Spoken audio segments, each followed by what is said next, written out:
Block 1. I never meant to fall asleep on him. That's what I keep telling myself as I stare at the ceiling of this luxurious penthouse that feels more like a gilded cage than a sanctuary. But perhaps I should start from the beginning. The day everything in my life changed with a simple mistake. The day I accidentally slept on Matteo Ricci's shoulder. Exhaustion had settled deep into my bones that day. 3 connecting flights, a missed connection in Frankfurt, and a last-minute rebooking on a red-eye to Milan had left me barely functional. As a junior translator for a small publishing house, I wasn't accustomed to international travel. But when our senior translator broke her ankle 2 days before a major book fair, I was the only one with enough Italian proficiency to take her place. Just network, collect some contacts, and don't embarrass us, my boss had said, handing me a stack of business cards and a tight budget that had me booking the cheapest flights possible. The first-class upgrade had been a miracle.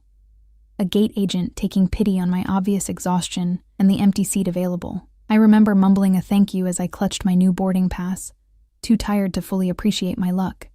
The luxury of first class was wasted on me as I stumbled down the jet bridge, my shoulder bag feeling heavier with each step. The cabin smelled of leather, expensive cologne, and the champagne being offered to passengers already seated. I felt painfully out of place in my wrinkled blouse and sensible travel pants as I searched for my seat number. When I found it, I paused, noticing my seatmate for the first time. He occupied his space with an authority that seemed to extend beyond the confines of his seat. Dark hair, meticulously styled despite the late hour, a jawline that could cut glass, shadowed with perfectly maintained stubble. His suit, charcoal gray and obviously tailored, probably cost more than 3 months of my rent. He didn't look up as I approached, too focused on whatever he was reading on his phone. "Excuse me," I murmured, gesturing to the window seat that would be mine for the next 8 hours. When he finally glanced up, I felt it like a physical force.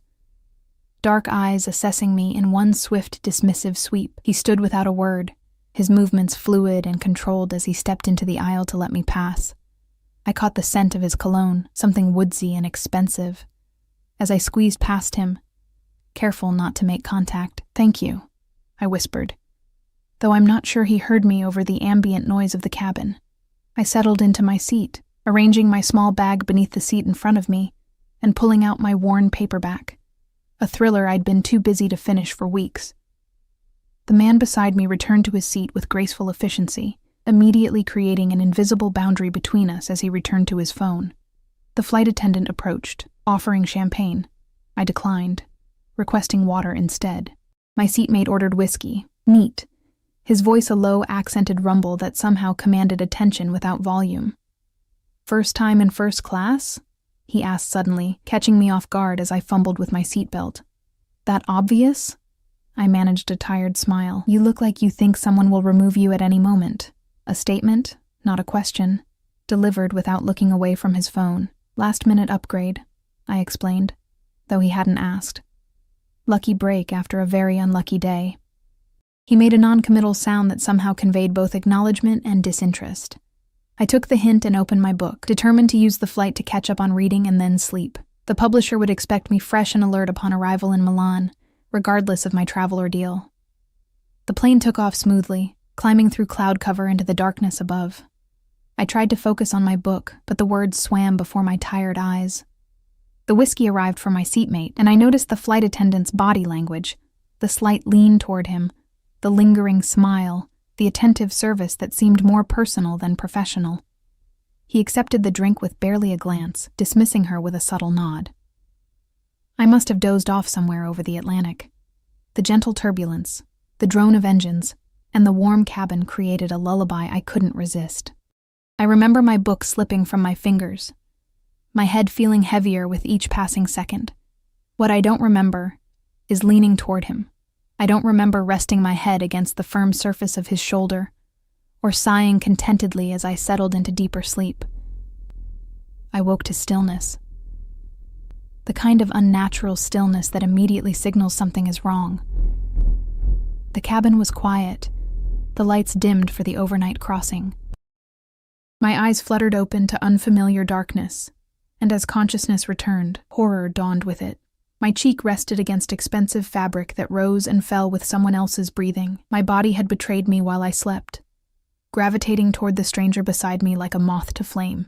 I froze, mortification washing over me in a cold wave. How long had I been sleeping on this stranger's shoulder? Why hadn't he pushed me away? I slowly, carefully tried to straighten, hoping I could pretend this had never happened. Stay. The word was soft, but unmistakably a command, not a request. His hand, warm and unexpectedly gentle, came to rest on mine, keeping me in place. Confusion paralyzed me. I remained still, my cheek still pressed against his shoulder, my heart suddenly hammering in my chest. "You need the rest," he added, his voice low enough that only I could hear it, "and I don't mind." "I'm so sorry," I whispered, my voice scratchy from sleep. "This is so embarrassing." "Is it?" I could hear the faint amusement in his tone. "I've had worse seatmates. I should have insisted on sitting up. I should have reclaimed my personal space and maintained the boundaries expected between strangers. But exhaustion still clouded my judgment, and the solid warmth of his shoulder offered comfort I desperately needed. "Thank you," I mumbled, already drifting back toward sleep. Just a few more minutes. The last thing I remember before surrendering to exhaustion again was his subtle adjustment, angling his body slightly to make me more comfortable.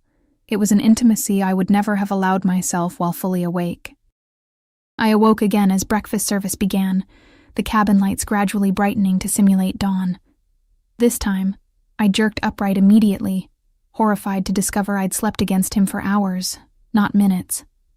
A small wet spot darkened the shoulder of his expensive suit. I had drooled on a complete stranger. Not just any stranger, but possibly the most intimidating man I'd ever encountered. "Oh my God, I'm so sorry," I blurted, frantically searching my bag for tissues. "Your suit. I'll pay for the cleaning, of course." He glanced at his shoulder with detached interest. "It's just water. But it's fine." His tone made it clear the subject was closed. He studied me with those dark eyes that seemed to miss nothing. "You sleep deeply. Most people wake at the slightest turbulence." I felt heat crawl up my neck. I was exhausted. 3 flights back to back and a missed connection. "Milan your final destination?" he asked, accepting a coffee from the flight attendant without acknowledging her existence. "Yes, I'm there for the International Book Fair. I'm a translator." I accepted my own coffee with a grateful smile to the attendant, who barely spared me a glance, her attention fixed on my seatmate. "Business or pleasure?" I added reflexively, immediately regretting the cliché question. His lips curved slightly, not quite a smile. "Always both." The breakfast arrived, some kind of gourmet egg dish for him, fruit and yogurt for me. I ate mechanically, aware of his occasional glances. The silence between us had shifted from the polite disinterest of strangers to something charged with an awareness I couldn't quite name. As the flight began its descent into Milan, he finally spoke again. "First time in Milan?"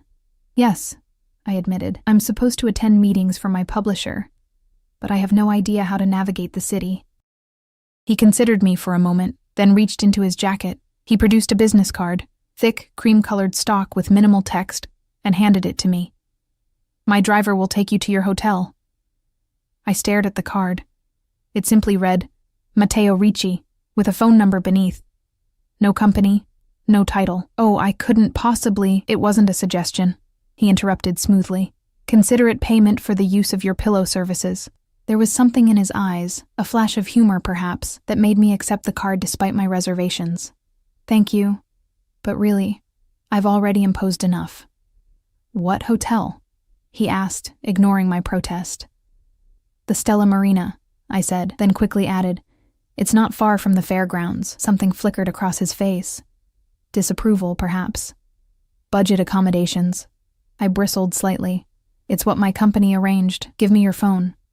Again, not a request. Against my better judgment, I unlocked my phone and handed it to him. His fingers moved swiftly across the screen before he returned it to me. "My number," he explained. "The driver will meet you at the baggage claim. Black Mercedes, Vittorio. He'll have a sign with your name." "You don't even know my name," I pointed out. "Elena Taylor," he replied smoothly. "Translator for Pinnacle Publishing. 27 years old. First international business trip." I stared at him, alarm bells ringing faintly in the back of my mind. How did you— Your boarding pass was visible when you took out your book, and you talk in your sleep. His lips curved into that not-quite smile again. The plane touched down with a gentle bump, taxiing toward the terminal. As other passengers began gathering their belongings, Matteo remained perfectly still, watching me with those penetrating eyes. "Why are you doing this?" I finally asked. "Offering your driver, I mean. Perhaps I feel responsible for you now." His answer was delivered with such casual authority that I almost didn't question it. "Because I fell asleep on you?" I shook my head. "That hardly makes me your responsibility." "And yet," he said, rising as the seatbelt sign switched off, "here we are." He stood in the aisle, effortlessly retrieving a sleek leather briefcase from the overhead compartment. Without asking, he reached for my bag as well, holding it out to me with an expectant look. "Thank you for the offer, Mr. Ricci, but I'll manage on my own." I summoned my most professional tone, determined to regain some dignity after my embarrassing sleeping arrangement. "Matteo," he corrected, "and Vittorio will still be waiting. Your choice if you use his services or not." With that, he moved toward the exit, other passengers instinctively stepping aside to let him pass. I watched him go, a mixture of relief and something like disappointment settling in my chest. I didn't intend to take him up on his offer. I really didn't. But when I emerged from customs into the arrivals area of Malpensa Airport, disoriented and struggling with my luggage, I spotted a stern-faced man in a black suit holding a sign with Elena Taylor, printed in clean block letters. Our eyes met, and he gave a curt nod of recognition. I hesitated, common sense warring with exhaustion and the temptation of convenience. "Miss Taylor," he said as I approached, his English heavily accented. "Mr. Ricci asked me to ensure your safe arrival at your hotel." "That's very kind, but unnecessary," I began. Mr. Ricci's instructions were clear. He cut me off politely but firmly. "Please, allow me to take your bag." As he reached for my suitcase, his jacket shifted slightly, and I caught a glimpse of something that made my blood run cold, the unmistakable outline of a holstered gun beneath his suit jacket. Who exactly had I spent the night sleeping against? The sleek black Mercedes glided through Milan's morning traffic with practiced ease. I sat rigidly in the back seat, my mind racing faster than the car itself. The driver, Vittorio, hadn't spoken since opening the door for me. His eyes fixed on the road ahead. The partition between us remained closed, isolating me in leather-scented luxury that felt both comforting and threatening. I clutched my phone, tempted to Google Matteo Ricci, but something stopped me. Perhaps it was fear of what I might find. Perhaps it was the nagging suspicion that a man who traveled with armed drivers wasn't someone whose name I should be searching while in his employees' care. The city passed by in a blur of ancient architecture and modern storefronts. Under different circumstances, I would have pressed my face to the window like an excited child, soaking in my first glimpse of Milan. Instead, I kept stealing glances at the back of Vittorio's head, my stomach nodding with each silent minute that passed. "Excuse me," I finally ventured, pressing the intercom button. "This isn't the direction to Hotel Stella Marina." Vittorio's eyes flicked to the rearview mirror. "Mr. Ricci has arranged alternative accommodations for you, Miss Taylor." My pulse quickened. "I have a reservation at the Stella Marina. My company is expecting me there." Mr. Ricci felt the Stella Marina was inadequate. He has secured a suite at the Grand Milano for you instead. Your original reservation has been cancelled with full reimbursement to your employer. He had no right to do that, I protested, my voice rising slightly. "I need to be taken to my original hotel immediately." Vittorio remained impassive. "I follow Mr. Ricci's orders, Miss Taylor. He was quite insistent about your safety and comfort." "Stop the car," I demanded, reaching for the door handle only to find it locked. "This is kidnapping." "It is a courtesy," Vittorio corrected calmly. "The door locks are a safety feature. We will arrive at the Grand Milano in approximately 7 minutes. You may call your employer from there to update them on your new location." I sat back, my heart hammering against my ribs. Who was this man who could cancel hotel reservations and redirect drivers with such casual authority? What had I gotten myself into by accepting this ride? The Grand Milano Hotel appeared around a corner, its grand facade speaking of old-world opulence and 5-star service. Vittorio pulled smoothly into the private entrance, where a doorman immediately approached. "Welcome to the Grand Milano, Miss Taylor." The doorman greeted me by name before I'd even stepped from the car. "We're honored to have you staying with us." I emerged from the car on unsteady legs, blinking in the morning sunlight. "There's been a mistake," I began, but Vittorio was already handing my luggage to a waiting bellhop. "Mr. Ricci has taken care of everything," Vittorio informed me, handing me a small envelope. "Your room key, the presidential suite. Mr. Ricci will call on you this evening. Please ensure you're available." "I have meetings all day at the book fair," I said, clutching the envelope like it might bite me. "I won't be available for social calls." Something like amusement flickered in Vittorio's usually stoic expression. "Mr. Ricci is aware of your schedule. He will see you at 8. Formal attire is recommended." Before I could protest further, he slipped back into the driver's seat and pulled away, leaving me standing beneath the hotel's elegant portico, with my mouth half open in indignation.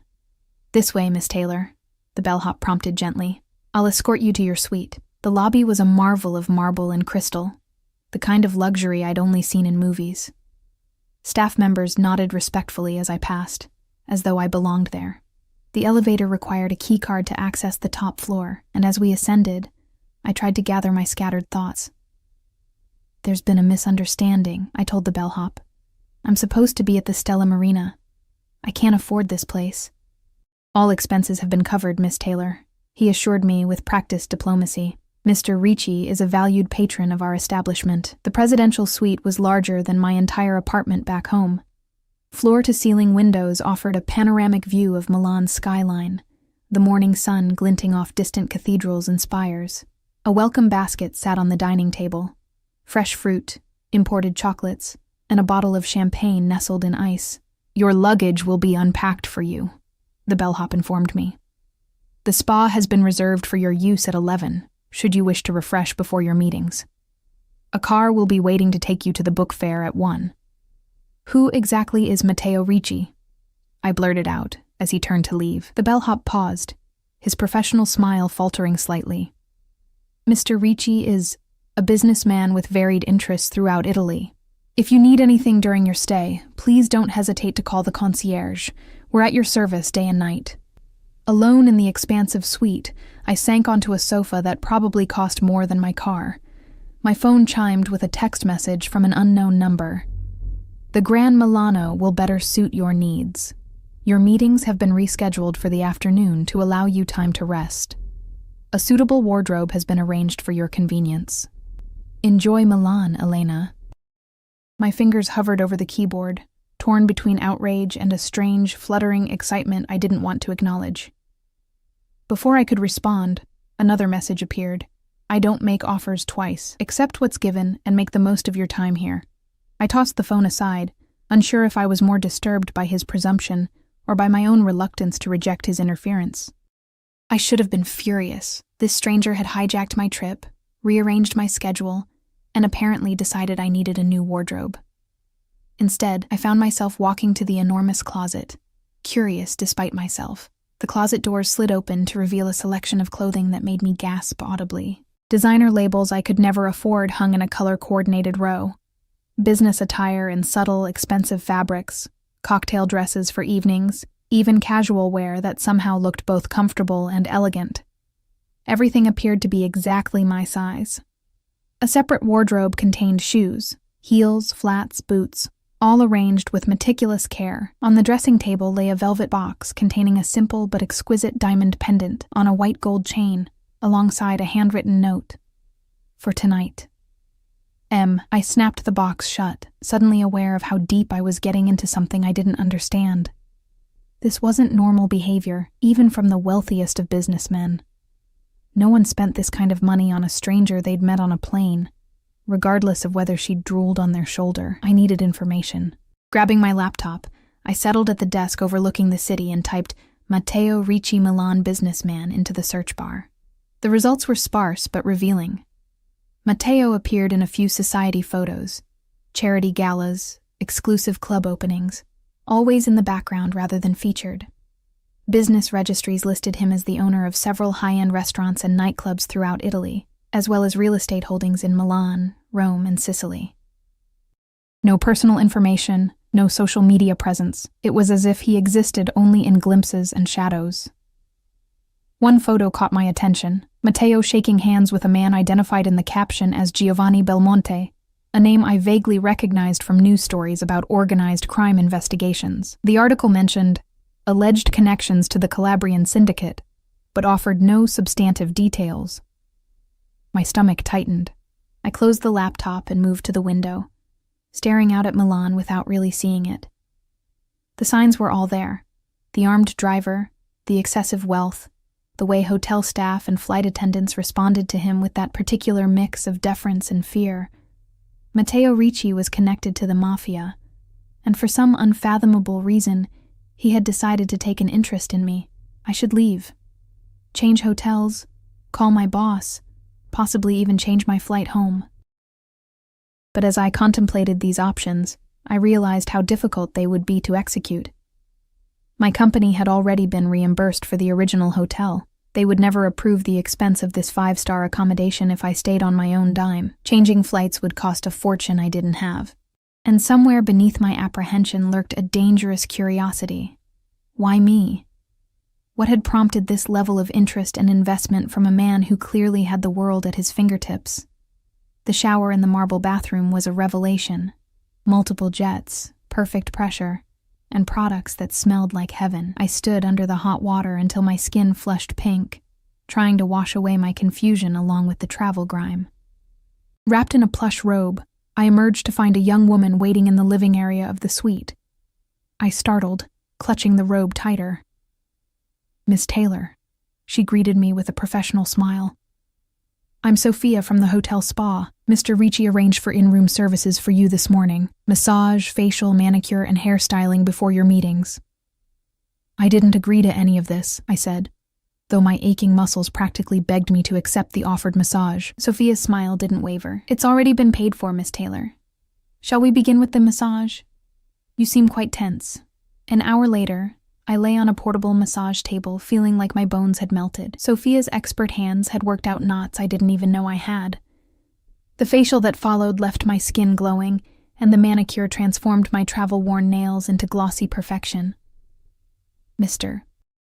Ricci suggested a simple blowout for your hair," Sophia remarked, as she began working with a round brush. "Natural but polished. Does Mr. Ricci always dictate women's hairstyles?" I asked, unable to keep the edge from my voice. Sophia's hands paused briefly. "Mr. Ricci is particular about details. He appreciates quality and ensures those in his circle reflect the same standards." "I'm not in his circle," I pointed out. "I'm a stranger who happened to fall asleep on him during a flight." Sophia met my eyes in the mirror, something like warning in her gaze. "No one is a stranger to Mr. Ricci. If he's taken an interest in you, there's a reason." "What kind of reason?" I pressed, but Sophia had already retreated behind her professional demeanor. "You have beautiful hair," she commented, changing the subject. "This color is natural?" By the time Sophia left, I looked like a polished, well-rested version of myself, still recognizably me, but enhanced in subtle, expensive ways. I selected a tailored navy dress from the provided wardrobe, paired with comfortable but elegant heels, and tried to focus on the day ahead. Whatever Matteo Ricci's game was, I still had a job to do. The book fair was a whirlwind of meetings, translations, and negotiations. Despite my concerns, the rescheduled appointments went smoothly. Publishers and agents seemed unusually eager to work with Pinnacle, offering better terms than my boss had anticipated. I took careful notes, distributed business cards, and tried to ignore the nagging awareness that something wasn't quite right. It wasn't until my final meeting that I understood. I was speaking with an Italian publisher about translation rights for their best-selling thriller when he mentioned, almost casually, "Any friend of Matteo Ricci is a friend of ours, of course. We're delighted to offer Pinnacle the exclusive English rights." I froze mid-handshake. "I'm sorry. What does Mr. Ricci have to do with this?" The publisher looked confused. "He called personally to recommend your publishing house. Said you were expanding into the Italian market and should be given every consideration." He leaned closer, lowering his voice. "When Matteo Ricci makes a recommendation, Smart people listen. This is a mutually beneficial arrangement, yes? I completed the meeting on autopilot, my mind reeling. Matteo had been interfering not just with my accommodations, but with my work as well. The implications were staggering and terrifying. What would my boss say if she knew I'd apparently leveraged a connection to the Italian Mafia for better publishing deals? As the fair closed for the day, I checked my phone to find another text from the unknown number. Car waiting outside. Dinner reservations at 8. The dress is hanging in the bathroom. Sure enough, when I returned to the hotel suite, a garment bag hung from the bathroom door. Inside was a dress that took my breath away. Black silk that would fall just above my knees, with a neckline that suggested rather than revealed. Elegant, expensive, and exactly my style, if I'd had the budget for such things. I stood staring at it, the diamond pendant from earlier still in its box on the counter. The rational part of my brain screamed warnings about powerful men with dangerous connections, about debts that couldn't be repaid, about stepping into a world I didn't understand.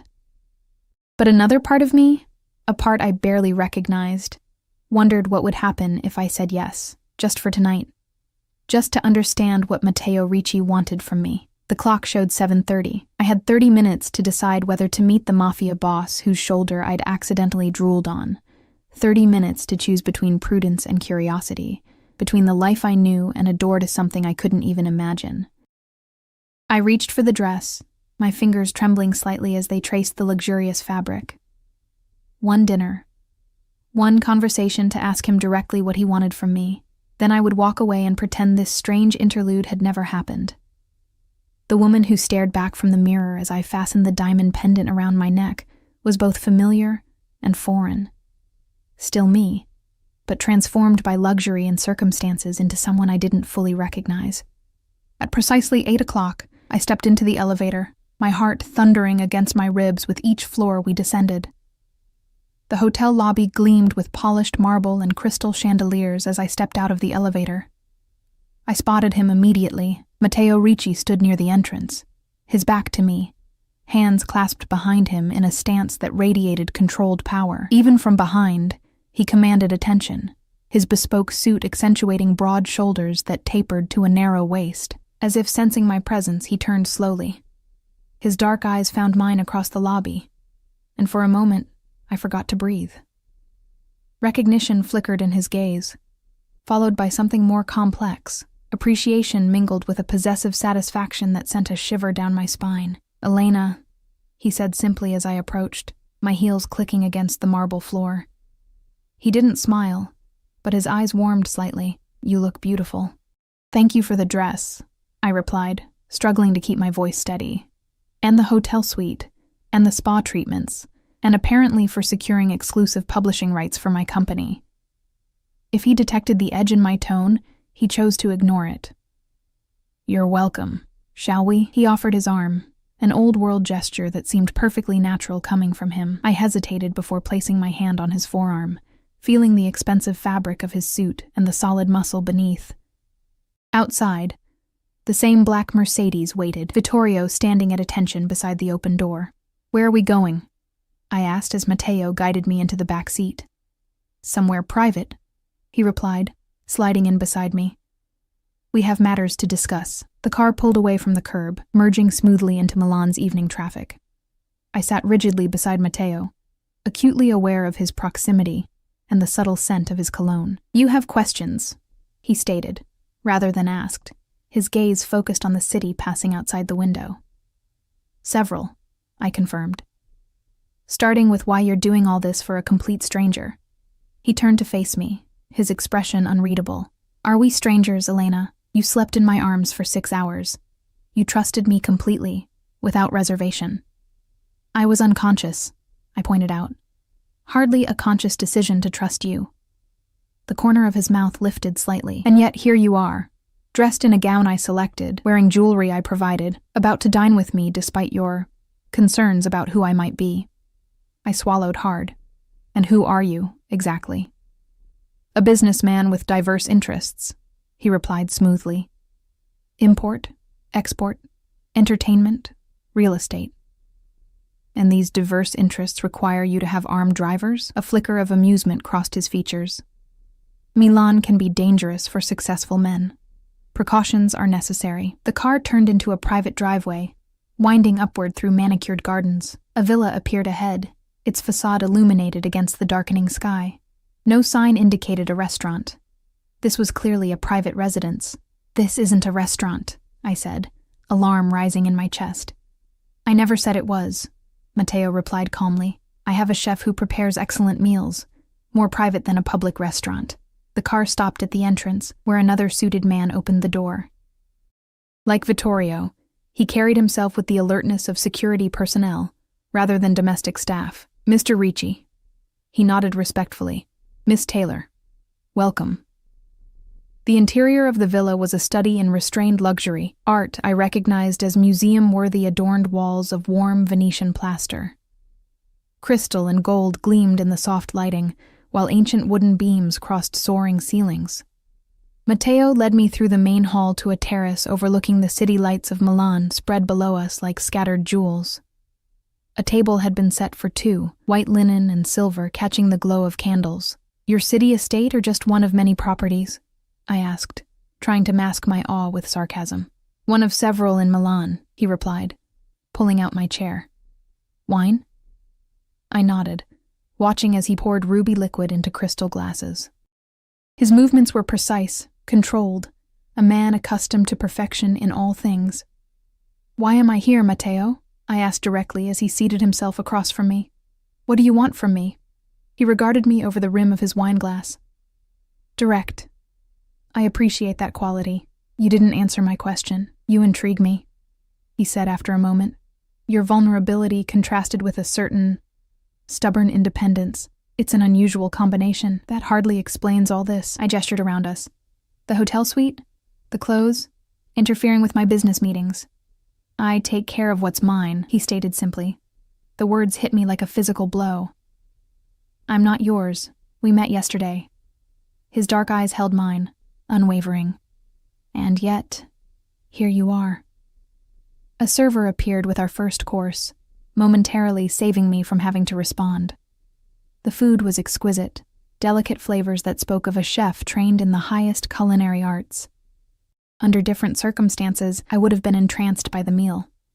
Instead, I found myself studying the man across from me, trying to understand what was happening. "You have connections with the Calabrian Mafia," I said finally, deciding directness was my only option. "I saw photos of you with Giovanni Belmonte." Matteo's expression didn't change. "You've been researching me. Good. I would be disappointed if you hadn't. Is it true?" "I have connections throughout Italy," he replied carefully. "Business requires relationships across many sectors."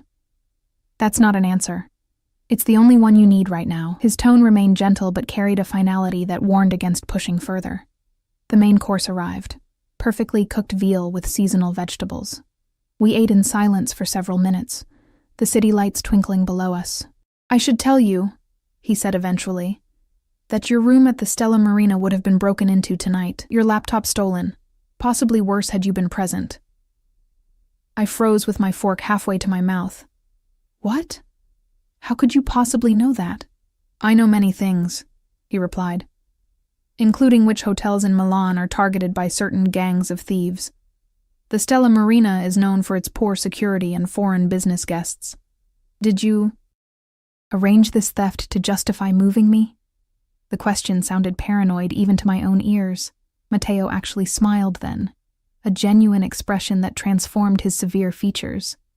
"I don't need to create dangers to protect you from Elena. The world contains quite enough without my intervention."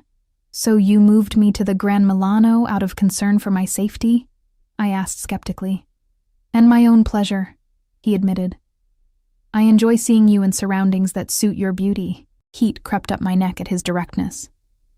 "I'm leaving tomorrow afternoon. My work here is finished." Something hardened in his expression. "Your return flight has been changed. You'll be staying through the weekend." The wine turned sour in my mouth. "You changed my flight without asking me?" "I extended your opportunity to experience Milan properly," he corrected. "Your employer has approved the extension, with the understanding that you'll be meeting additional contacts beneficial to their business." "This is insane," I whispered, setting down my fork. You can't just rearrange my life on a whim." "Not a whim," he countered. "A decision. There's a difference. And what about what I want? Does that factor into your decisions at all?" Matteo studied me thoughtfully. "What do you want, Elena? To return to your tiny apartment, your underpaid position translating other people's words? To continue living a life constrained by circumstance rather than choice?" His assessment of my life, however accurate, stung. "That's my life. I've built it myself. And it could be so much more." He leaned forward, his intensity magnetic.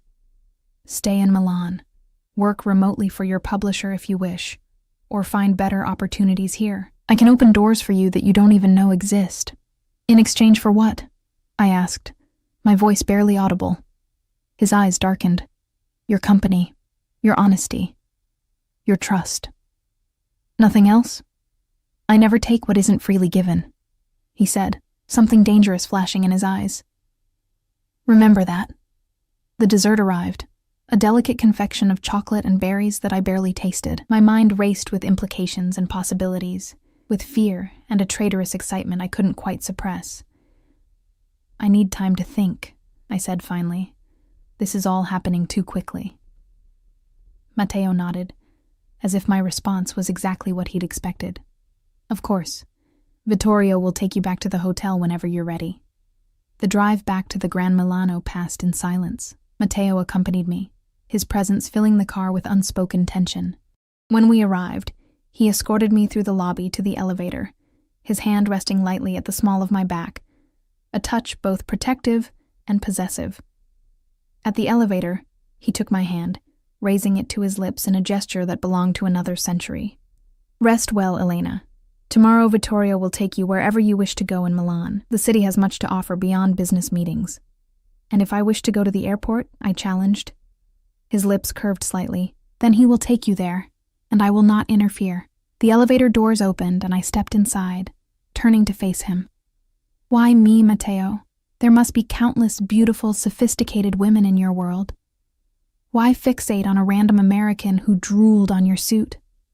He held the elevator door open, his expression softening almost imperceptibly. "In my world, Elena, nothing is given without calculation. Nothing offered without expectation of return. You slept against me without wanting anything. The purest form of trust, even if unconscious." His eyes held mine. "It has been a very long time since anyone has trusted me without fear or agenda." The vulnerability in his admission caught me off guard. Before I could respond, he released the door. "Buonanotte, Elena. Choose what you want, not what you think you should want." As the elevator ascended, I leaned against the wall, my knees suddenly weak. The man was dangerous, not just because of his apparent criminal connections, but because something in me responded to his intensity, his absolute certainty. In my suite, I kicked off the expensive heels and stood at the window, gazing down at the Milan nightscape. My phone chimed with a text from the now familiar number. "The choice is yours. But know this. I protect what's mine, and from the moment you fell asleep against me, something in me recognized you as mine to protect." I clutched the phone, torn between outrage at his presumption and a shameful thrill at being claimed so completely by someone so powerful. Whatever I decided in the morning, I knew with absolute certainty that Matteo Ricci had already changed the course of my life irrevocably. The question was whether I would embrace that change or flee from it, and whether either choice was truly still within my power to make. Morning sunlight spilled through the floor-to-ceiling windows, warming my face and pulling me from a dreamless sleep. For a moment, I lay disoriented in the massive hotel bed, the previous day's events feeling more like fantasy than reality, but the black silk dress draped over a nearby chair confirmed everything. Matteo Ricci, the Mafia connections, the unsettling dinner conversation. My phone buzzed on the nightstand.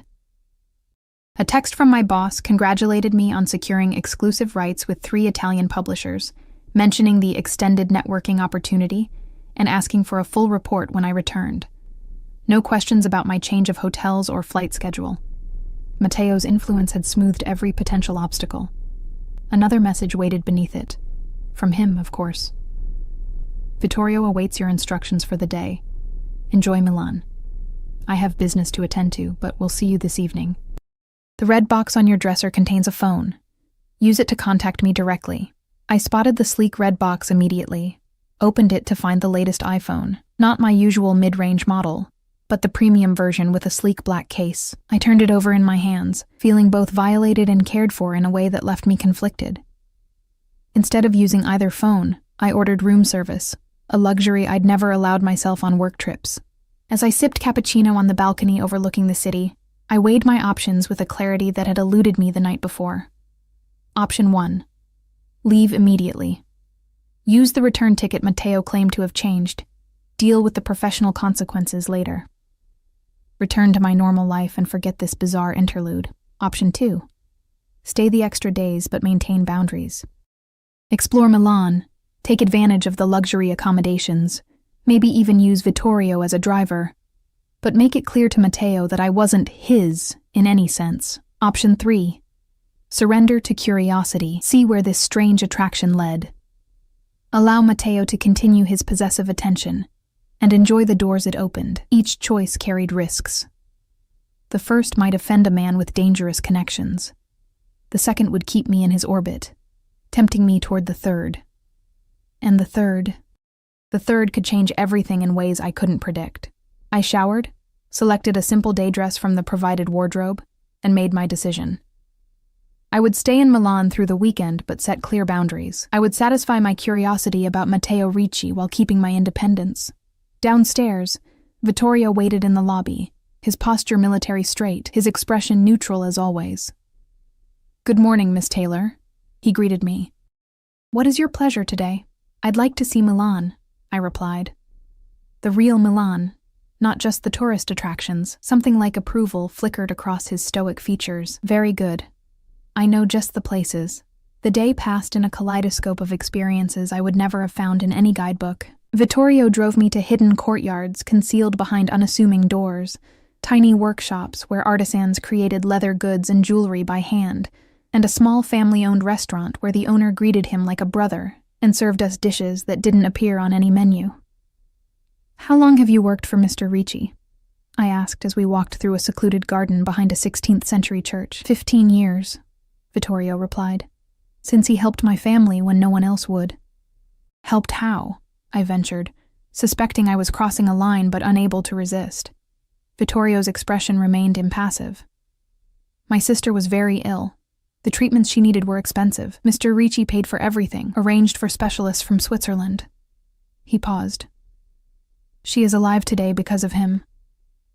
"That's very generous," I said carefully. "Mr. Ricci rewards loyalty absolutely and punishes betrayal the same way," Vittorio said, his tone matter-of-fact rather than threatening. "It is why those who work for him would die for him if necessary." The implication hung in the air between us. Matteo inspired not just fear, but fierce devotion, a more complex picture than the simple Mafia boss I had imagined. "And now he's fixated on me," I murmured, more to myself than to Vittorio. "Mr. Ricci does not fixate," Vittorio corrected. "He recognizes value where others do not. It is a gift." Before I could pursue this further, his phone buzzed. He checked it, his expression changing subtly. "Change of plans, Miss Taylor. Mr. Ricci requests your presence." My stomach tightened. I thought he had business meetings all day. "The situation has changed. Please." He gestured toward the car, his tone making it clear this wasn't optional. We drove to an area of the city I hadn't yet seen. Less polished, more industrial. Vittorio's usual calm seemed slightly strained, his eyes constantly checking the mirrors as we navigated narrower streets. "Where are we going?" I asked, anxiety creeping into my voice. "A property Mr. Ricci owns," Vittorio replied vaguely. "It is secure." We pulled into a gated courtyard behind what appeared to be a warehouse. 2 men in suits stood guard, hands concealed beneath their jackets in a way that left little doubt they were armed. "Stay close to me," Vittorio instructed as he opened my door. "Do not speak unless Mr. Ricci addresses you directly." My heart pounded as we were escorted through a nondescript door and down a hallway to a freight elevator. The men exchanged rapid Italian too fast for my limited proficiency to follow, but I caught enough to understand something had gone wrong. The elevator opened to reveal a surprisingly elegant office space. Modern furniture contrasted with exposed brick walls, and floor-to-ceiling windows overlooked the courtyard below, tinted for privacy. Matteo stood with his back to us, speaking quietly into a phone. Even from behind, I could sense the tension in his posture, the coiled energy of a predator preparing to strike. He turned as we entered, his eyes finding mine immediately. Blood stained the cuff of his otherwise immaculate white shirt. "Elena," he said, his voice controlled despite the circumstances. "This is unexpected. I apologize for interrupting your tour." "What happened?" I asked, unable to tear my gaze from the crimson stain. "A misunderstanding that required my personal attention," he replied smoothly. "It's resolved now." A man emerged from an adjacent room. Older, with silver hair and a face lined by experience rather than age. He carried a small medical kit. "Mr. Ricci, we should clean that cut," he said in accented English. "Later, Dottore." Matteo dismissed him. "Ensure our other guest is comfortable first." The doctor nodded and retreated, closing the door behind him. "You're hurt," I observed, stepping closer despite Vittorio's warning hand on my arm. "A scratch," Matteo said dismissively. "Nothing serious. You're bleeding." "It's not my blood." His dark eyes held mine, challenging me to react. The implication struck me like a physical blow. I swayed slightly, and instantly his hand was at my elbow, steadying me. "I wanted to shield you from this aspect of my business," he said quietly. "But circumstances intervened." "Your business," I repeated. "Violence is your business, sometimes necessary to protect what's mine." His grip on my elbow tightened slightly. "Someone made a miscalculation today. They won't make another." I should have been terrified. I should have pulled away, demanded to be taken back to the hotel, fled this man and his dangerous world. Instead, I found myself reaching for his bloodied cuff, my fingers hovering just above the stain. "Are you afraid of me now, Elena?" he asked, his voice low. "I should be," I whispered. "But you're not." It wasn't a question. "I'm afraid of what this means," I admitted. "That I'm standing here with you instead of running." Something softened in his expression. "You understand more than you realize," he turned to Vittorio. "Take Miss Taylor back to the Grand Milano. I'll join her for dinner at 8. "I want to go back to my room now," I said, suddenly needing space to process everything. Matteo nodded. "Of course. Vittorio will ensure you have everything you need." The drive back to the hotel passed in silence. My mind raced with implications and realizations I couldn't ignore. Matteo Ricci wasn't just connected to organized crime. He was a central figure in it. The blood on his cuff belonged to someone who had crossed him, someone who had suffered the consequences. And still, something in me responded to him. Something dark and primitive recognized the security offered by a man who would eliminate threats without hesitation. It was a disturbing realization about myself.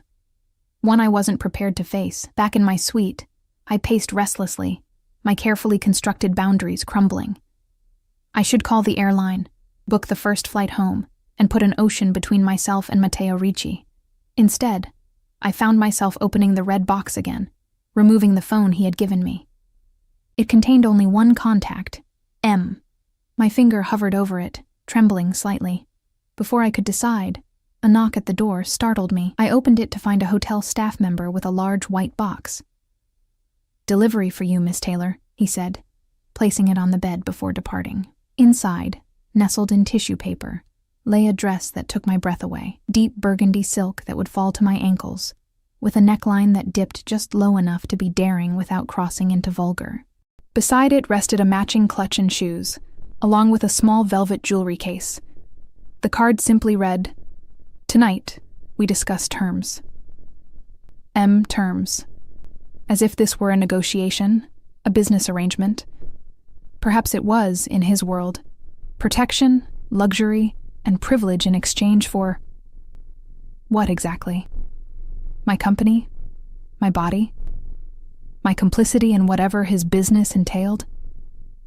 I sank onto the bed, the reality of my situation finally crystallizing. I was being courted, in an aggressive, overwhelming manner, by a man who eliminated problems with brutal efficiency, who commanded loyalty through both fear and genuine devotion, who saw something in me that I couldn't yet recognize in myself. The phone in my hand suddenly buzzed with a text. Your silence speaks volumes. If you wish to end this now, simply say so. Vittorio will take you to the airport immediately. If not, I'll see you at 8. The choice lay before me, clear and irrevocable. Leave now. Return to safety and normalcy, or step further into Matteo's world, knowing exactly what that world contained. I thought of my apartment back home, small but comfortable. My job, stable but uninspiring, the predictable rhythm of my days. Then I thought of Matteo's intensity, the way his presence electrified a room, the dangerous possibility he represented. My fingers moved across the screen before I could reconsider. I'll see you at 8. His response came instantly. Wise choice, cara mia. We have much to discuss. At precisely 7:50, I stood before the mirror in the burgundy dress, hair swept up to expose my neck, the diamond pendant from the previous night replaced with a ruby drop that matched the dress perfectly. The woman reflected back at me seemed like a stranger, confident, elegant, unafraid. But my hands trembled slightly as I reached for the clutch, and my heart pounded with a mixture of anticipation and apprehension.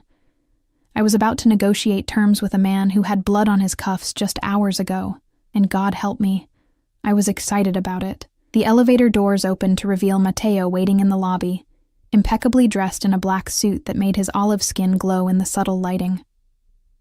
His eyes darkened as they swept over me, a possessive appreciation that sent heat spiraling through my body. You take my breath away, he said simply, offering his arm. I placed my hand on his sleeve, feeling the solid warmth beneath expensive fabric. Where are we going tonight? My home, he replied. Not the villa from last night, my actual residence. Few people are ever invited there. The significance of this wasn't lost on me. Matteo was offering a glimpse behind his carefully constructed facade, a privilege apparently rarely granted. The drive took us away from the city center, winding upward into the hills surrounding Milan. Lights from the city twinkled below as we ascended, creating the illusion of driving into the stars themselves. Vittorio remained silent as he navigated the increasingly narrow roads, finally turning onto a private drive hidden behind wrought iron gates that opened silently at our approach. The house that appeared before us wasn't the ostentatious mansion I had half expected. Instead, it was an elegant stone structure that seemed to grow organically from the hillside, its clean lines and large windows blending harmoniously with the surrounding landscape. Warm light spilled from within, creating an unexpectedly inviting atmosphere. It's beautiful, I said honestly, as Vittorio opened my door. It's secure, Matteo replied, though I caught the flicker of pleasure at my approval. Privacy is paramount in my position. Inside, the house revealed itself as a masterpiece of understated luxury. No gilded surfaces or crystal chandeliers here. Instead, rich woods, natural stone, and floor-to-ceiling windows that would frame spectacular views by daylight. The art adorning the walls wasn't meant to impress with famous names, but rather selected for genuine appreciation. Landscapes, abstract pieces, and what appeared to be local artists' work. You have excellent taste, I observed, running my fingers along a smooth wooden banister. I know what I value, Matteo responded, his eyes never leaving mine. He led me to a terrace overlooking the twinkling panorama of Milan below. A table had been set for dinner, candles casting a warm glow over fine china and crystal. Unlike the formal setup of the previous evening, this felt more intimate, almost domestic. A woman appeared, older, with a kind face that contrasted with the stone-faced security personnel I'd encountered in Matteo's world. Rosa has prepared dinner, Matteo explained. She's been with me since I was a boy. Rosa smiled at me with genuine warmth. It's good to see the master finally bringing someone home, she said in heavily accented English. Especially someone so beautiful, Rosa, Matteo chided gently, but I caught the affection in his tone. I'll bring the first course, she replied, unintimidated. You two talk. When she had gone, Matteo pulled out my chair. Rosa has a tendency to say exactly what she thinks, an unusual quality among those in my employ. I like her, I said, accepting the wine he poured. She's the first person in your world who seems normal. My world, he repeated, a hint of amusement in his voice. You make it sound like another planet. Isn't it? I challenged. Armed guards, blood-stained cuffs, mysterious warehouses with secret offices. Mateo's expression grew serious. You saw things today I never intended you to see. But I did see them, I pointed out. I can't unsee them. I can't pretend not to know what you are. And what am I, Elena? He leaned forward slightly, his dark eyes intent on mine. I took a steadying breath. A criminal. Someone who uses violence when necessary. Someone with enough power to rearrange my entire trip, change hotel reservations, and influence business meetings with a single phone call. He nodded, accepting my assessment without offense. All true. Does it frighten you? What frightens me is that it doesn't frighten me enough, I admitted. I should have run the moment I realized who you were. Instead, I'm sitting here, wearing a dress you bought me, drinking your wine, considering whatever this is you're offering. Rosa returned with our first course, a delicate pasta dish that smelled divine. We ate in silence for several moments, the only sound the distant chirping of crickets and the clink of silverware against fine china. You mentioned terms, I finally said, setting down my fork. In your message. What exactly are you proposing, Mateo? He dabbed his mouth with a napkin, considering his words carefully. I want you in my life, Elena, not as a casual acquaintance or temporary diversion. As what, then? As mine, he said simply. Under my protection, sharing my life, eventually as my wife. I nearly choked on my wine. Your wife? We've known each other for 2 days. Some things don't require time, he replied with absolute conviction. I knew the moment you trusted me enough to sleep against me. You carry no pretense, no agenda. It's refreshing in my world. You can't possibly expect me to agree to that, I protested, though something deep inside me thrilled at his directness. Not immediately, no. I'm proposing a period of transition. 3 months. You'll move to Milan, work remotely for your publisher, or, if you prefer, accept a position I can arrange with an Italian publishing house. You'll live here with me, and experience what life at my side would entail. And at the end of 3 months, you decide, he said. Stay permanently, or return to your former life with no obligations, financially secure enough to pursue whatever path you choose. I stared at him, searching for signs of deception or manipulation. I found none, only that same unwavering certainty that had characterized his every interaction with me. Why me? I asked, the question that had haunted me since that first text message. You could have anyone. Why fixate on an ordinary translator who accidentally fell asleep on you? Mateo's expression softened slightly. In my position, Elena, trust is more valuable than gold. Loyalty more precious than diamonds. The moment you slept against me, completely vulnerable, something inside me recognized what I've been searching for. Someone genuine in a world of masks and agendas. That's not a rational basis for such a life-altering proposition, I pointed out. I've built an empire on instinct, he countered. It hasn't failed me yet. Rosa appeared with the main course, a perfectly roasted fish with vegetables harvested from the property's own gardens, she proudly informed us. As we ate, I considered Mateo's outlandish proposal from every angle. What about your business? I asked carefully. I saw blood on your cuff today. I can't be part of that. My business has many facets, he replied. Not all involve violence, but I won't lie to you. Sometimes force is necessary. You would never be involved in those aspects, but you would benefit from the protection and privilege my position provides. You're asking me to accept blood money, I said bluntly. I'm asking you to accept the complexity of power, he corrected. The world isn't divided neatly into good and evil, Elena. Those who pretend otherwise are either naive or hypocrites, and where do you fall on that spectrum? His eyes held mine steadily. I protect what's mine. I keep my word. I reward loyalty absolutely. Beyond that, I make no claims to virtue. His honesty was disarming. No justifications, no pretense of being misunderstood or forced into his position. Just the simple acknowledgement of who and what he was. I have a life back home, I said weakly. A job, an apartment. A life that can be packed into 2 suitcases. He interrupted gently. A job that undervalues your talents. An apartment you described to me as functional but depressing while you were sleeping against my shoulder. I blushed. I talk in my sleep? Extensively, he confirmed, the hint of a smile playing at his lips. It was enlightening. Embarrassment warred with curiosity. What else did I say? That you were tired of translating other people's stories instead of living your own, he said quietly. That you were afraid of waking up one day having played it safe your entire life. The words struck something deep inside me. A truth I rarely acknowledged even to myself. The desert arrived. A delicate tiramisu that I barely tasted as I wrestled with the decision before me. 3 months, I repeated. And if I choose to leave after that time? You walk away with a generous severance that will allow you to pursue whatever life you desire, he stated. No threats, no consequences, no reprisals. And if I say no now, Vittorio drives you to the airport tomorrow, Matteo said simply. You return to your life as if none of this happened, though I think we both know you would always wonder what might have been. He was right about that much. Whatever happened, I would never forget these days in Milan. Never forget Matteo Ricci and his impossible proposal. I need to think, I said, setting down my dessert spoon.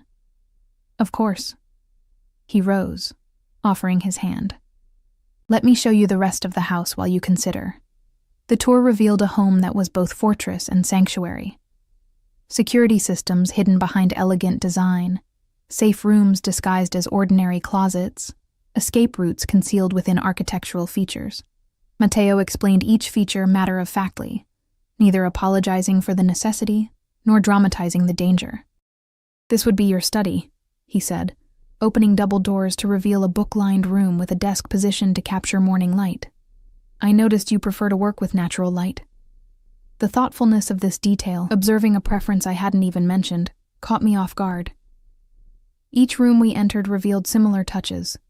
A reading nook with the same style of chair I had described in my apartment. A bathroom stocked with the brand of lavender bath salts I had mentioned loving. You've been planning this since the plane, I realized aloud. I've been preparing for the possibility, he corrected. The final decision remains yours. We ended the tour on a balcony overlooking both the city lights below and the stars above. The night air carried the scent of jasmine from the gardens below, and in the distance, I could hear the faint sounds of Milan's nightlife. This could be your life, Matteo said quietly, coming to stand beside me at the railing. Not without complications, I admit, but never boring, never constrained, never ordinary. I turned to face him, studying the strong lines of his profile, the intensity that seemed to radiate from him even in stillness. If I say yes, I began carefully. I have conditions of my own, interest sparked in his eyes. Name them. Complete honesty, I said firmly. I won't live in ignorance or denial about what your business entails. I don't want details of violence, but I won't be kept in the dark about the general nature of what you do, he nodded slowly. Acceptable. What else? My work continues, I insisted. I need my own identity, my own purpose. I won't be just Matteo Ricci's woman. I would expect nothing less, he agreed. Your independence is part of what attracts me. Anything else? I took a deep breath. If I stay beyond the 3 months, if we were to eventually marry, I want a normal family life.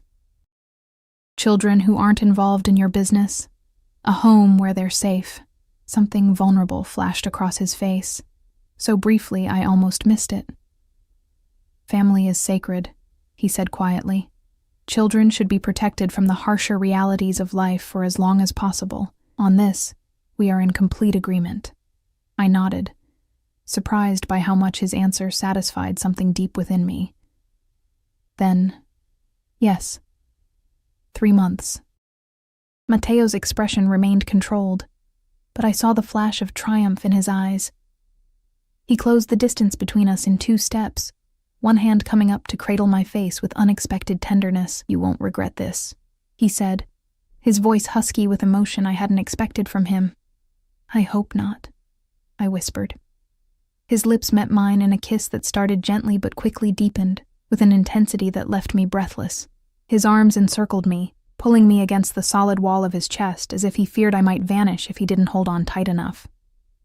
When we finally broke apart, I saw something I hadn't witnessed before. A genuine smile that transformed his severe features, reaching his eyes and revealing a dimple in his right cheek. "Welcome home, Elena," he murmured against my hair as we stood there under the Italian stars. I knew my life had irrevocably changed course. 3 months would show whether this strange, intense connection that had begun with an accidental moment of vulnerability on a red-eye flight would become my new reality or remain an extraordinary interlude. But looking into Matteo's eyes, seeing the fierce protectiveness and unexpected tenderness there, I suspected we both already knew how this story would end.